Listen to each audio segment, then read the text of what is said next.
Do you think Michel Platini was expecting this, perhaps dreading this? Well, I think he may have been dreading it, expecting it possibly not. He was only talking a week or so ago about his vague plans for coming back into the game and playing some sort of a role after his suspension expires in October.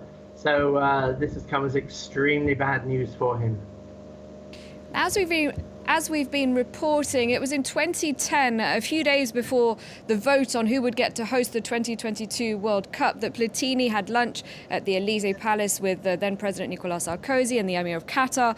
Is that necessarily a potential conflict of interest, or not so unusual for a person in his position?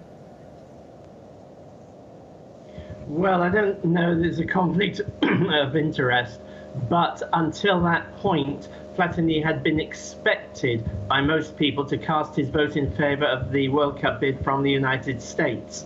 And it was after that meeting that he is reportedly phoned Sepp Blatter, the president of FIFA, and said that he was changing his mind. And Sepp Blatter has remained very bitter ever since, because he believes that Platini let him down, just as Platini has remained extremely bitter about the subsequent suspensions that he's endured from football. What reasons did Platini give at the time for backing Qatar's bid?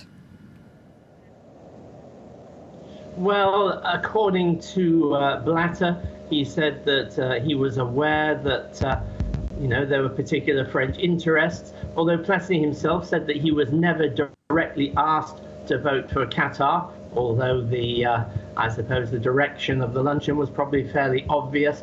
Platini himself always said later that he suddenly realized that it would be wonderful to take the World Cup to somewhere it had never been before, i.e. the Middle East. Is the backing of UEFA always instrumental, or could Qatar have done it without Michel Platini changing his mind?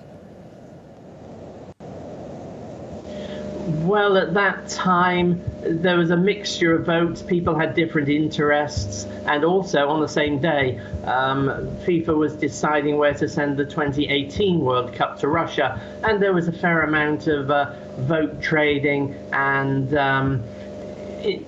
electioneering, mutual electioneering behind the scenes. It was largely expected that Platini's influence, not only in probably sort of Latin Europe, but also in Africa, would be decisive in the vote.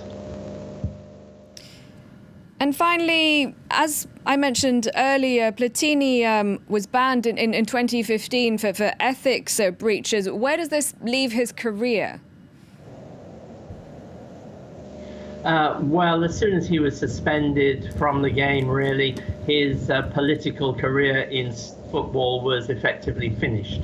I mean, he has talked about possibly coming back and playing some sort of a role in negotiating club organizations, general associations, but directly in terms of the real power in the game, FIFA, UEFA, there is no coming back.